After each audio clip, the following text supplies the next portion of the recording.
चलिए तो अब नेक्स्ट टॉपिक की तरफ बढ़ते हैं जिसका नाम है लुकिंग फॉर लग्जरीज। अब पहला सवाल तो ये कि ये टॉपिक पढ़ना क्यों पड़ रहा है। इसकी वजह यह है कि इसके पहले वाला जो टॉपिक था जिसमें हमने ब्यूरियल्स के बारे में बात करी थी वो बेसिकली एक टेक्निक या फिर एक तरीका है जो आर्कियोलॉजिस्ट के द्वारा इस्तेमाल किया जाता है एक सिविलाइजेशन के सोशल या फिर इकोनॉमिक बेसिस पर डिविजन्स को चेक करने के लिए। वो टेक्निक या वो तरीका ब्यूरियल्स को स्टडी करने का हड़प्पन सिविलाइजेशन के केस में फेल हो जाता है, फेल हो गया है। इसकी मदद से हम लोग सटीक तौर पर या निर्णायक तौर पर कोई अनुमान या कोई कंक्लूजन नहीं लगा सकते। तो एक टेक्निक अगर आपकी फेल हो गई तो ऑब्वियस सी बात है आप दूसरी टेक्निक का इस्तेमाल करोगे, या फिर इस तरह से कह सकते हैं कि अगर एक दवाई से आपका या एक दवा से अगर आपको आपका बुखार नहीं उतर रहा, आपका मर्ज ठीक नहीं हो रहा है, तो फिर आपको दूसरी दवाई दी जाएगी। बस ये जो अब आपका लुकिंग फॉर लग्जरीज का टॉपिक है, ये इसमें हम लोग उस दूसरी दवाई या फिर उस दूसरी स्ट्रेटजी के बारे में बात करेंगे जिसकी मदद से सोशल या फिर इकोनॉमिक बेसिस पे डिफरेंशिएशन हड़प्पन के बीच में था या नहीं था उसको हम लोग समझने की कोशिश करेंगे। देखते हैं। Another strategy to identify social differences is to study artifacts, which archaeologists broadly classify as utilitarian and luxuries। यानी कि ये जो looking for luxuries का टॉपिक है इसमें हम लोग एक दूसरी स्ट्रेटजी के बारे में बातचीत करेंगे जिसकी मदद से सोशल डिफरेंसेस को स्टडी किया जाएगा। इसमें हम लोग करते ये हैं या स्ट्रेटजी में किया ये जाता है कि ये जो सभ्यता है जिसके सोशल या इकोनॉमिक डिफरेंसेस को आप पढ़ना चाहते हो, इसके द्वारा पीछे छोड़े गए जो भी आर्टिफैक्ट्स हैं, जो भी इस्तेमाल किए जाने वाले सामान हैं, उनको स्टडी किया जाता है। इनको स्टडी करने के पहले जितना भी सामान इन सभ्यताओं से हमको मिला है, इनको हम लोग दो कैटेगरी में या आर्कियोलॉजिस्ट जो है इनको दो कैटेगरी में डिवाइड करते हैं, यूटिलिटेरियन एंड दूसरा है लग्जरीज। तो यूटिलिटेरियन जो कैटेगरी है इसमें वो सामान आता है जो रेगुलर बेसिस पे इस्तेमाल हो रहा है, जो डे टू डे एक्टिविटीज में आपके काम आता है। और लग्जरीज की कैटेगरी में वो सामान आता है जो रेगुलर बेसिस पे इस्तेमाल नहीं होता, या फिर ऐसा सामान है जो सब लोग जो है अफोर्ड नहीं कर सकते, या ऐसा सामान है जो किसी स्पेशल ओकेजन पे इस्तेमाल किया जाता है या महंगे सामान या महंगे मटेरियल से बनाया गया। तो यूटिलिटेरियन एंड लग्जरीज ये दो कैटेगरी में हमने इनको डिवाइड कर लिया। The first category includes objects of daily use made fairly easily out of ordinary material such as stone और क्ले। तो ये जो पहली कैटेगरी है यूटिलिटेरियन की, इसमें कौन सा सामान आता है? इसमें वो सामान आता है जो उस ऑब्जेक्ट से बनाया जाता है जो आसानी से मिल जाता है एंड रेगुलर बेसिस में इस्तेमाल होता है। तो ऑर्डिनरीली आपको क्या सामान मिल जाता है? पत्थर मिल जाते हैं, क्ले मिल जाता है, स्टोन मिल जाता है, ब्रिक्स मिल जाती हैं, इस तरीके की चीजें जो आपको सामान्य तौर पे आसानी से मिल जाती हैं। इनसे बनाए गए सामान जिनका डे टू डे बेसिस पे डेली इस्तेमाल होता है या जनरली इनका मैक्सिमम लोग इस्तेमाल करते हैं, इसको यूटिलिटेरियन सामान बोला जाता है। आज की टाइम पीरियड की बात करें तो सुबह उठकर सब लोग ब्रश करते हैं, टूथब्रश का इस्तेमाल किया जाता है, टूथपेस्ट का इस्तेमाल किया जाता है। अब ये जो टूथब्रश या फिर ये जो टूथपेस्ट है, ये एक यूटिलिटेरियन सामान की कैटेगरी में आ जाएगा क्योंकि लगभग सब इसका इस्तेमाल करते हैं। कोई अगर टूथपेस्ट इस्तेमाल नहीं करता तो फिर वो बबूल या फिर नीम की जो आपकी दातून होती हैं वो इस्तेमाल करते हैं, मिसवाक वगैरह बना के यूज करते हैं उसका, मगर मोर और लेस ब्रश तो सभी लोग करते हैं। इसी तरीके से नहाने के लिए साबुन का इस्तेमाल सभी को करना है, तो ये आपका यूटिलिटेरियन कैटेगरी में आ जाता है। कपड़े सब पहनते हैं। अब जनरली जो सामान्य आपके घर के कपड़े होते हैं, अगर हम लोग एक ऑर्डिनरी पॉइंट ऑफ व्यू से बात करें, बहुत एक्सट्रीम अगर महंगे कपड़ों की बात नहीं करें, एक आपका सामान्य किस्म के जो कपड़े हैं वो भी यूटिलिटेरियन कैटेगरी में आ जाते हैं। तो पॉइंट ये है जो डे टू डे सामान है, जो डे टू डे आपके इस्तेमाल का सामान है, नमक सबने इस्तेमाल करना है, रोटी सबने खानी है, अब तो या फिर जो आपके रेगुलर आपकी खाने पीने का जो सामान है वो रेगुलर आपने इस्तेमाल करना है, मसाले सबका इस्तेमाल सबने इस्तेमाल करने हैं, तो ये सारी चीजें यूटिलिटेरियन की कैटेगरी में आ जाती हैं। फ्रिज लगभग लगभग आज की तारीख में सब इस्तेमाल करते हैं, टीवी सबके घरों में होता है, मोबाइल फोन बहुत महंगा वाला नहीं मगर एक जो जनरल आपको इस्तेमाल के लिए डे टू डे कम्युनिकेशन के लिए जिसकी जरूरत पड़ती है, इसको भी आज की तारीख में या आज के पॉइंट ऑफ व्यू से यूटिलिटेरियन की कैटेगरी में डाला जा सकता है। तो यूटिलिटेरियन का मतलब क्या है? ऐसे सामान जो ऑर्डिनरीली मटेरियल से बनाए गए हों, ऑर्डिनरी किस्म का जो आपको आसानी से मिलने वाला सामान होता है उससे बनाए गए हों, और इनका डे टू डे बेसिस पर रेगुलर जो है इस्तेमाल होता हो, और लगभग लगभग मोस्ट ऑफ द पीपल या फिर मेजॉरिटी जो है इनका इस्तेमाल करते हो, तो ये यूटिलिटेरियन की कैटेगरी में आ जाएगा। ठीक है। दूसरा होता है दूसरे होते हैं आपके लग्जरीज। इसके बारे में भी बातचीत करेंगे। अब ये जो यूटिलिटेरियन की कैटेगरी है, हड़प्पा से या फिर जो बीती हुई सभ्यताएं हैं उनमें कौन सा सामान है जिसको हम लोग यूटिलिटेरियन की कैटेगरी में रखते हैं उसको डिस्कस करते हैं। तो इसमें जो क्वेंस होते हैं, पॉटरी होती है, नीडल्स होते हैं, फ्लैश रबर, इस तरीके की चीजें होती हैं जो जनरली आपको थ्रू आउट द सेटलमेंट देखने को मिलती हैं, इनको जो है रखा जाता है। जैसे ये बर्तन हो गए, ये पॉटरी। अब आप हड़प्पन सिविलाइजेशन के किसी भी इलाके में खोद लो, कहीं पर भी जो है आप खुदाई करो, कहीं पर भी जो एक्सकवेशन करो, आपको पॉटरी तो देखने के लिए मिलेगी। अब जनरल इस्तेमाल होता था इस पॉटरी का, ये जो मटके हैं इसमें पानी भर के रखा जाता होगा या कोई सामान स्टोर किया जाता होगा। चाहे आप बड़े से बड़े व्यक्ति का घर जो है वो खोज लो, चाहे आप छोटे से छोटे सामान्य आदमी का घर खोज लो, आपको ये पॉटरी देखने को मिलनी ही मिलनी है। तो इस तरीके का सामान जो बहुत लगभग लगभग जन सामान्य के द्वारा, सब लोगों के द्वारा इस्तेमाल होता हो, चाहे अमीर हो चाहे गरीब हो, एंड जो थ्रू आउट द सेटलमेंट्स आपको देखने को मिले, वो सिविलाइजेशन के जितने आप अलग अलग इलाकों में चले जाओ, हर जगह जब आप खुदाई करोगे तो आपको वो सामान देखने के लिए मिलना चाहिए। आज का एग्जाम्पल ले लेते हैं। सपोज कर लीजिए कि आज की तारीख में जो पूरा समाज बना है, किसी तरीके की कोई कैलेमिटी आ जाए, कोई बाहर से आपका एस्ट्रॉइड आके टकरा जाए, कुछ और ये सभ्यता खत्म हो जाए एंड सब कुछ जो है एज इट इज इसके ऊपर मिट्टी की एक लेयर चढ़ जाए और सब कुछ समाप्त हो जाए। कुछ वक्त के बाद में जो कुछ इंसान बच गए थे वो धीरे धीरे फिर से अपनी सिविलाइजेशन को बनाना शुरू करें एंड अल्टीमेटली फिर से जो है कुछ हजार सालों में हमारी सिविलाइजेशन बनकर खड़ी हो। अब ये लोग जो है, लेट से ये जो पूरा का पूरा इलाका है जो पूरा दबदबा गया है, इसको खोदते हैं और यहाँ पर जो सामान मिलता है उसको स्टडी करना शुरू करते हैं। तो जाहिर सी बात है आईफोन 15 आज की तारीख में जो है वो एक लग्जरी आइटम है, सबके पास में तो नहीं है, ये बहुत कम मात्रा में देखने को मिलेगा। मगर मोबाइल फोन तो सबके पास में है, वो सबके पास देखने को मिलेंगे। तो सामान्य या फिर जो अफोर्डेबल किस्म के मोबाइल फोन है, जिनमें जनरली एंड्रॉइड पे चलते हैं, वो आपको बड़ी मात्रा में मिलेंगे। और आईफोन 15 जो है आज की तारीख में जो आप लग्जरी मान सकते हो, ये बहुत कम मात्रा में मिलेगा। तो बाद में जब इनको ठीक ठाक मात्रा में ये सामान मिल जाएगा और इसको स्टडी करेंगे, जाहिर सी बात है फोन तो उस वक्त में काम करेंगे नहीं, उनके बनावट, उनका पैटर्न, उनके ऊपर जो भी थोड़ा बहुत लिखा हुआ है, सारी चीजें देखेंगे। तो उसके बेसिस पे वो ये जो यूटिलिटेरियन की कैटेगरी है उसमें एंड्रॉइड के फोन डाल देंगे और जो आईफोन 15 है उसको लग्जरी की कैटेगरी में डाल देंगे। प्लस वो ये भी नोटिस करेंगे कि आप ये सिविलाइजेशन में कहीं पे भी चले जाओ, आपको एंड्रॉइड वाले फोन तो बड़ी मात्रा में मिल रहे हैं, ये आईफोन या फिर एप्पल के प्रोडक्ट आपको बहुत कम मात्रा में मिल रहे हैं। तो ये अपने को याद रखनी है, ये बस एक बात है जो समझाने के लिए बताई है कि यूटिलिटेरियन की कैटेगरी में जो भी सामान आता है, लगभग मोर और लेस आपको सब लोगों के पास में मिल जाएगा। और ये सामान ऐसा सामान होता है जो पूरी सिविलाइजेशन में फैला हुआ है, उसके किसी भी इलाके में आप चले जाओ, जब आप खुदाई करोगे तो आपको वो सामान वहां पे सेटलमेंट्स में देखने के लिए मिल जाएगा। चले आगे बढ़ते हैं। Archaeologists assume objects were luxurious if they are rare or made from costly non-local material or with complicated technologies। तो वही बात कि यूटिलिटेरियन में जो सारी लॉजिक्स को लगाया गया, उसी चीज को आप पलट दो तो फिर आपको कॉस्टली सामान जो है या फिर ये जो लग्जरी आइटम की कैटेगरी है उसका सामान मिल जाएगा। अब आर्कियोलॉजिस्ट क्या अज्यूम कर कर चलते हैं कि भाई उस तरीके का सामान लग्जरियस माना जाएगा, या फिर उस तरीके के ऑब्जेक्ट्स को हम लोग या फिर उस तरीके के आर्टिफैक्ट्स को हम लोग लग्जरियस आइटम्स की कैटेगरी में डालेंगे, जो या तो बहुत कम मात्रा में देखने को मिल रहे हैं, या फिर जिनको बनाने के लिए जिन मटेरियल्स का इस्तेमाल किया गया है वो मटेरियल्स बहुत मुश्किल से मिलते रहे होंगे, वो मटेरियल्स कॉस्टली रहे होंगे, या फिर ऐसे मटेरियल जो लोकली अवेलेबल नहीं है, जिनको कहीं दूर से लाना पड़ रहा है, नॉन लोकल मटेरियल जो है उसका इस्तेमाल हो रहा होगा, या फिर अगर सामान्य मटेरियल से भी बनाया जा रहा है बट कॉम्प्लिकेटेड टेक्नोलॉजी का इस्तेमाल कर कर बनाया जा रहा है, जिसको बनाने में बहुत टाइम एंड एफर्ट लग रहा है, तो इस तरीके के जो सामान होंगे उसको फिर हम लोग ये उस तरीके के ऑब्जेक्ट्स को हम लोग लग्जरी की कैटेगरी में डालेंगे। तो यहाँ पे अपने को ध्यान रखना है यूटिलिटेरियन और लग्जरी आइटम्स की कैटेगरी में जो बेसिक डिफरेंस है वो क्या है। लग्जरी आइटम उनको माना जाएगा जो या तो बहुत कम मात्रा में देखने को मिल रहे हैं, वही आईफोन 15 का एग्जांपल आप लेकर चल सकते हो कि आज को अगर ये सब खत्म हो जाए तो आईफोन 15 बड़ी कम मात्रा में है आज की तारीख में लोगों के पास में, तो बाद में अगर कोई फिर एक सिविलाइजेशन खड़ा होकर इनका एक्सकवेशन करेगी तो उनको आईफोन 15 बहुत कम मात्रा में देखने को मिलेंगे, क्योंकि बहुत महंगा बिक रहा है, मैक्सिमम लोग तो उसको अफोर्ड ही नहीं कर सकते। तो पॉइंट वही है कि अगर आपको कोई ऐसा सामान है जो बहुत कम मात्रा में बहुत रेयरली देखने को मिलता है, सोने के जो आपके आभूषण हो गए वो ऐसे आपको कहीं पे पड़े हुए तो देखने को मिल नहीं जाते, उसको बहुत संभाल के बहुत जुगत से रखा जाता है। तो इस तरीके का सामान जो बहुत रेयरली या तो देखने को मिल रहा है, या फिर वो इस तरीके का सामान है जो बहुत कॉस्टली किस्म की चीजों से बना है, हीरों से बनाया हुआ है, रत्नों से बनाया हुआ कोई जेवर या आभूषण हो गया, वो बहुत कॉस्टली किस्म के आइटम से बना हुआ है। चाहे आप उसको लोहे में जो है लोहे का हार बना दो और उसमें जो है आप मटेरियल लगा दो, या फिर आप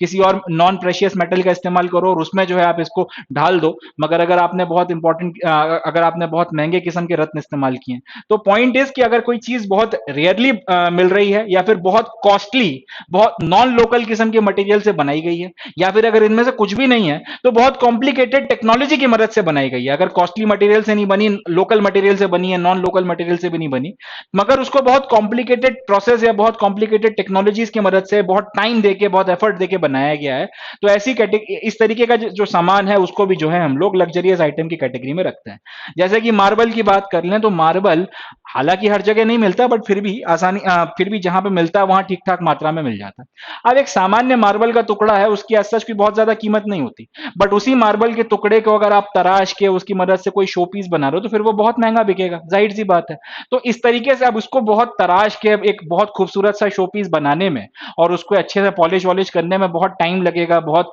टेक्निक लगेगी, बहुत आपका शिल्प और कला लगेगी। तो इस तरीके की चीजें जो होती हैं, जब आपको मटेरियल जो है अगर नॉन लोकल नहीं भी है या फिर अगर कंपैरेटिवली थोड़ा आसानी से मिल भी जाता है, बट अगर उसको कॉम्प्लिकेटेड टेक्नोलॉजीज की मदद से बहुत श्रम और बहुत एफर्ट देके बनाया गया है तो जाहिर सी बात है फिर वो महंगा बिकेगा, एंड फिर उसको हम लोग यूटिलिटेरियन की कैटेगरी में नहीं रख सकते, उसको फिर लग्जरी की कैटेगरी में रखना है। तो याद रखिएगा लग्जरी आइटम्स कौन से होते हैं, या आर्कियोलॉजिस्ट जो बीती हुई सभ्यताओं के ऑब्जेक्ट्स हैं जब उनको क्लासिफाई करते हैं तो लग्जरी ऑब्जेक्ट की कैटेगरी में किनको रखते हैं, ऐसे ऑब्जेक्ट जो बहुत मुश्किल से मिल रहे हैं, कम मात्रा में मिल रहे हैं, महंगे हैं, या फिर महंगे मटेरियल्स, या तो महंगे मटेरियल्स वगैरह से बनाए गए हैं, ऐसे मटेरियल से बनाए गए हैं जो उस इलाके में सामान्य तौर पे देखने को नहीं मिलता, या फिर उनको बनाने में मटेरियल्स के ऊपर जो टेक्नोलॉजी या फिर जो एफर्ट लगाया गया है वो बहुत कॉम्प्लिकेटेड है।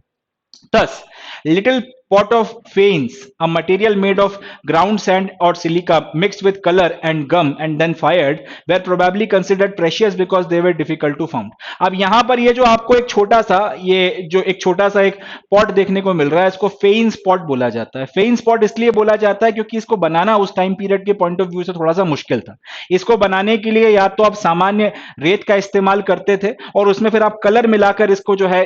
और उसमें फिर आप गम मिलाते थे, जो गोंद आपको मिलता है उसको मिला के फिर एक पेस्ट बनाते थे, और पेस्ट से फिर इसका जो आकार है उसको गढ़ते थे और फिर उसको जो है आग में पकाया जाता था। अब ये लंबी चौड़ी प्रक्रिया है, इसको बनाने में काफी मुश्किलात आएंगी, बजाय इसके कि आप नॉर्मल क्ले का इस्तेमाल कर यही जो है फेन्स का ये छोटा सा पॉट बना दो। तो बनाने की टेक्निक क्या है, बनाने के लिए किन चीजों का इस्तेमाल किया गया है, उन सब के बेसिस पे फिर हम लोग जो है अंदाजा लगाते हैं कि ये चीज प्रेशियस है या नहीं है। अब ये जो छोटी सी फेन्स की डिब्बी है या डिबिया है, इसको प्रेशियस माना जाता है क्योंकि इसको बनाने के लिए प्रोसेस बड़ी कॉम्प्लेक्स इस्तेमाल की जा रही है। नॉर्मल सैंड है या फिर सिलिका है, उसमें आपने कोई रंग मिलाया, उसके बाद में फिर आपने उसमें गोंद मिलाई और उसके बाद में फिर उसमें फायरिंग वगैरह उसको फिर शेप दिया, फिर उसको जो है पकाया। अब ये लंबी चौड़ी प्रक्रिया है, इतनी सारी गोंद ढूंढना पड़ेगी, फिर सिलिका में डालने के लिए कलर जो है वो ठीक ठाक मात्रा में ढूंढना पड़ेगा, फिर मिलाकर आप उसको जो है बनाओगे, बनाने के बाद उसको पकाओगे, बीच में कितनी बार उसका शेप बिगड़ेगा उसको फिर ठीक करोगे, 10 तरीके की चीजें हैं। और आज से 4-4,500 साल पहले सोच के देखिए, ये सारी चीजों को ठीक ठाक या प्रचुर मात्रा में इकट्ठा करना कि एक बार अगर खराब हो जाए तो फिर दूसरी बार बना लें, दूसरी बार खराब हो जाए फिर तीसरी बार बना लें,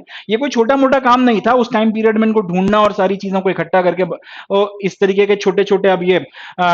छोटी छोटी फेन्स की पॉट या डिब्बियां बनाना मुश्किल काम था, इसलिए इसको हम लोगों ने रख दिया है प्रेशियस आइटम्स या प्रेशियस ऑब्जेक्ट्स की या लग्जरी ऑब्जेक्ट्स की कैटेगरी में। इस तरीके से जो है क्लासिफिकेशन वगैरह किया जाता है। अब यहां पे फिर जो आपको अब यहां पे इसका इस्तेमाल इस तरह से किया जाता है कि अब जो ऑब्जेक्ट्स वगैरह हैं, प्रेशियस ऑब्जेक्ट्स हैं या इस तरीके के जो लग्जरी ऑब्जेक्ट्स हैं, अगर वो आपको बहुत कम मात्रा में देखने को मिल रहे हैं, कुछ सर्टेन जगहों पर देखने को मिल रहे हैं और कंसंट्रेटेड बहुत कम मात्रा में मिल रहे हैं, बाकी जो आपके ऑब्जेक्ट्स हैं जो यूटिलिटेरियन की कैटेगरी में आते हैं वो बड़ी मात्रा में देखने को मिल रहे हैं, तो फिर उससे क्लियर हो जाता है कि जाहिर सी बात है समाज में कुछ लोग ऐसे थे जो ये लग्जरी आइटम्स अफोर्ड कर पाते रहे होंगे और मैक्सिमम लोग जो थे वो उसको अफोर्ड नहीं कर पाते रहे होंगे। तो इसके बेसिस पे फिर आप ये प्रमाण के बेसिस पे कह सकते हैं, इसके बेसिस पे कह सकते हो कि समाज में जो डिवाइड था, इकोनॉमिक बेसिस पर तो था, सोशल बेसिस पे आप कुछ कहो या ना कहो, मगर इकोनॉमिक बेसिस पर तो डिवाइड था, और इकोनॉमिक बेसिस पर ही जो डिवाइड है वो आगे चलकर सोशल बेसिस पे भी डिवाइड बनने का कारण बनते हैं। तो कम से कम अटकल तो लगाई जा सकती है कि हाँ यार, इकोनॉमिक डिवाइड था तो शायद इसने आगे जाके सोशल डिवाइड का भी रूप ले लिया होगा। तो ये डिवाइड इकोनॉमिक तो था और इसके बेसिस में हम लोग कह सकते हैं कि सोशल भी रहा होगा। इस तरीके के अजम्पशंस यहां पे लगाए जा सकते हैं। तो लग्जरी आइटम्स मिलना और इस तरीके से इनका डिस्ट्रीब्यूशन होना आपको कहीं ना कहीं इस तरीके के अजम्पशंस लगाने में मदद करता है। जो हमारा पहला ब्यूरियल मेथड था जहां पे फेल हो गया था, वहां पर ये मेथड काम आ जाता है। हालांकि ये मेथड भी पूरी तरीके से फुल प्रूफ नहीं है। अगर आपको लग्जरियस आइटम मिल गया और उसके बेसिस पर फिर आपने एकदम आंख बंद करके कह दिया कि नहीं डिवाइड था, तो यह बात भी सही नहीं है। इसकी वजह है कई बार सिचुएशन कॉम्प्लिकेटेड हो जाती है क्योंकि आपको ऐसे आर्टिकल्स जो डेली यूज के होते हैं वो तो मिलते हैं, मगर वो डेली यूज के आइटम्स बने जिन चीजों के रहते हैं वो अपने आप में जो है बहुत महंगी हो जाती हैं, या फिर वो बहुत रेयर किस्म के ऑब्जेक्ट्स वगैरह से जो है इनको बनाया जाता है, तो फिर आप प्रॉब्लम खड़ी हो जाती है कि ये डेली यूज का आइटम है, मगर बनाया उस मटेरियल की मदद से गया है जो कहीं दूर दूर तक देखने को नहीं मिलता। अब इसको यूटिलिटेरियन की कैटेगरी में रखें या फिर इसको जो है हम लोग लग्जरी की कैटेगरी में रखें, यहां पर जाके फिर जो है एक प्रश्न चिन्ह या फिर एक क्वेश्चन मार्क खड़ा हो जाता है। अब फिर यहां पर सवाल उठता है कि इसको हम लोग कैसे क्लासिफाई करें या इसको कैसे हम लोग कैटेगराइज करें। इसका एक एग्जांपल ले लेते हैं। ये फोटोग्राफ में आपको जो देखने के लिए मिल रहा है, एक तो आपको एक स्टिक देखने के लिए मिल रही है और उसके साथ में इस तरीके के छोटे छोटे ये स्पिंडल्स देखने को मिल रहे हैं। तो ये एक स्पूल हो गया और एक स्पिंडल्स हो गए। इनकी मदद से जो कॉटन होता है या फिर जो रुई होती है उसको काट कर उसके धागा बनाया जाता है, और धागा वगैरह फिर जो है उसको फिर इस्तेमाल करके हम लोग कपड़ा बनाते हैं। अब धागा बनाने की प्रक्रिया बड़ी सिंपल है। आप एक सामान्य लकड़ी की मदद से भी ये स्पूल और स्पिंडल बना सकते हो, और यहाँ कई बार अगर आपको इस तरह और इसकी मदद से फिर आप धागा काटोगे और धागा वगैरह काट के फिर आप कपड़ा वगैरह बनाओगे। अब दिक्कत यह है कि हमको कई बार इस तरीके के स्पूल या स्पिंडल मिल जाते हैं जो ऐसे मटेरियल से बने हुए हैं जो बहुत आसानी से नहीं मिलता या फिर जो बहुत रेयरली पाया जाता है। अब दिक्कत ये आ गई कि यार ये हम लोग अब किस कैटेगरी में रखें, इसको हम लोग अब लग्जरी की कैटेगरी में रखें या फिर इसको हम लोग अब यूटिलिटेरियन की कैटेगरी में रखें। और फिर यहां से सवाल उठ जाता है कि यार इस तरीके का सामान जो सामान्य जो चीजें हैं उनको बनाने के लिए डे टू डे एक्टिविटीज के लिए इस्तेमाल हो रहा है, मगर ये बहुत महंगे किस्म के मटेरियल से बनाया गया है, बहुत रेयरली किस्म के मिलने वाले मटेरियल से बनाया गया, तो फिर किस कैटेगरी में रखें। इसको ऐसे समझ लीजिए कि एक पेन है, वो 2 रुपए का है। 2 रुपए का पेन आता है या फिर एक 5 रुपए का पेन आता है जिसका इस्तेमाल जनरली आज की तारीख में लोग लिखने के लिए करते हैं। मगर पेन तो फिर मॉन्ट ब्लैंक के भी आते हैं जो 5-5 लाख रुपए के मिलते हैं, 10-10 लाख रुपए के पेन आते हैं। कई लोग सोने के जो है वो सोने के पेन इस्तेमाल करते हैं, वो और लाखों में बिकते हैं। अब इस काम जो है उसका लिखना है, राइटिंग या फिर जो भी आपको रेगुलर साइन वगैरह करना है, डे टू डे एक्टिविटी है, मगर एक पेन 2 रुपए का आ रहा है और एक पता चला कि वो 2 लाख रुपए का आ रहा है। अब कल को अगर ये सभ्यता खत्म हो गई और आपको फिर इस तरीके के पेन मिलते हैं जो प्लास्टिक के 2-2 5-5 रुपए के हैं, वो टनों के हिसाब से मिल रहे हैं। और कुछ पेन ऐसे भी मिल गए जो आपके बहुत महंगे हैं या फिर जो डे टू डे एक्टिविटीज आपको दिख रहा है कि सामान्य मटेरियल से नहीं बने, तो फिर अब आप क्या करोगे? इस पेन को जो इसका काम जो है लिखना है, जो डे टू डे एक्टिविटी है, इसको आप किस कैटेगरी में रखोगे? आप इसको यूटिलिटेरियन की कैटेगरी में रखोगे या इसको या फिर जिस मटेरियल से बना हुआ है उसके चलते इसको लग्जरी की कैटेगरी में रखोगे? तो कहने का मतलब यह है कि ये टेक्निक भी पूरी तरीके से फुल प्रूफ नहीं है। इसमें भी कई सारे आपके छेद हैं, इसमें भी कई सारे लूप होल्स हैं, और उसके चलते फिर और भी फर्दर दूसरी टेक्निक्स का इस्तेमाल किया जाता है। सिर्फ इसी में जो बातें मिल गई उसको अकाट्य प्रमाण नहीं मान लिया जाता, या इसी के बेसिस पर जो है एक फाइनल कंक्लूजन नहीं लगा लिया जाता। तो ये अपने को ध्यान रखना है। The situation becomes more complicated when we find what seems to be articles of daily use, such as spindle walls made of rare materials such as fanes. Do we classify them as utilitarian और luxury? तो वही बात है कि सामान्य इस्तेमाल की चीजें हैं मगर लग्जरी मटेरियल से बनाई गई हैं, किस तरीके से क्लासिफाई करोगे? तो ये इस पर्टिकुलर टेक्निक का एक लूप होल है, इसमें एक ये कमी जो है देखने को मिलती है। If we study the distribution of such artifacts, we find that rare objects made of valuable materials are generally concentrated in large settlements like Mohenjo-daro and Harappa, and are rarely found in the smaller settlements. For example, miniature pots of fanes, perhaps such as perfume bottles, are mostly found in Mohenjo-daro and Harappa, and there are none from small settlements like Kalibangan. तो अब ये जो सामान आपने classify कर लिया, categorise कर लिया यूटिलिटेरियन एंड लग्जरी की कैटेगरी में, अब इसका डिस्ट्रीब्यूशन स्टडी हम लोग करा जाता है, और इसका जो डिस्ट्रीब्यूशन आप स्टडी करोगे उसकी मदद से फिर अपने को एक बहुत ज्यादा बेहतर स्थिति समझ में आती है कि क्लास डिवाइड या इकोनॉमिक एंड सोशल बेसिस पे डिवीजन या डिस्टिंक्शन किस तरीके से किए गए थे। तो ये जितना भी आर्टिफैक्ट्स को आपने को डिवाइड किया है यूटिलिटेरियन एंड लग्जरी में, इनको फिर इनका डिस्ट्रीब्यूशन देखा जाता है कि कौन सा ऑब्जेक्ट आप या फिर किस तरीके के मटेरियल्स से बने हुए ऑब्जेक्ट्स आपको कहां और कितनी मात्रा में देखने को मिल रहे हैं। अब ये स्टडी किया गया है कि जो रेयर ऑब्जेक्ट्स हैं या फिर जो लग्जरी की कैटेगरी में आने वाले ऑब्जेक्ट्स हैं जो वैल्यूएबल मटेरियल से बने या डे टू डे एक्टिविटीज में इस्तेमाल नहीं होते, ये जनरली लार्ज सेटलमेंट्स में देखने के लिए मिलते हैं, जैसे मोहेंजोदाड़ो हो गया, हड़प्पा हो गया, ये जनरली इस तरीके की लार्ज सेटलमेंट्स में मिलते हैं। और कालीबंगन जैसी छोटी मोटी सेटलमेंट्स में ये बहुत या तो कम मात्रा में है या फिर बिल्कुल ही देखने को नहीं मिलते। जैसे फेन्स की जो ये छोटी सी मिनिएचर पॉट है, ये जो छोटी सी डिब्बी है जिसको बनाने की प्रोसेस अपने आप में बहुत कॉम्प्लेक्स या कॉम्प्लिकेटेड है, जिसके चलते इसको लग्जरी आइटम्स में काउंट किया जा रहा है, इसका हो सकता है परफ्यूम बॉटल के तौर पर इस्तेमाल होता रहा होगा, सामान्य तौर पर ये आपको देखने को नहीं मिलती। अब पता ये चलता है कि ये हड़प्पा और मोहनजोदाड़ो जैसे बड़े बड़े सेटलमेंट्स में तो देखने को मिल रही है, मगर कालीबंगन जैसे छोटे सेटलमेंट्स में एक भी इस तरीके की डिब्बी आपको देखने को नहीं मिली। तो यहां से ये चीज क्लियर हो जाती है कि नो डाउट यहां पर जो है डिवीजन था, और ये जो छोटे मोटे आपके जो सेटलमेंट्स थे वहां पर इस तरीके के लोग नहीं रहते थे जो फेन्स की इस तरीके की डिब्बी जो है अफोर्ड कर सकते परफ्यूम बॉटल के तौर पर या जो भी इसमें रखा जाता था उसके लिए। तो इसके बेसिस पे आपने असम्पशन लगा लिया। इसी तरीके से अगर हम सोने की बात कर लें तो सोना या सोने से बने हुए आभूषण या चीजें भी जो थे बहुत रेयरली आपको देखने को मिलती हैं, बहुत कम जगहों पे या बहुत कम सेटलमेंट्स में देखने को मिलती हैं। और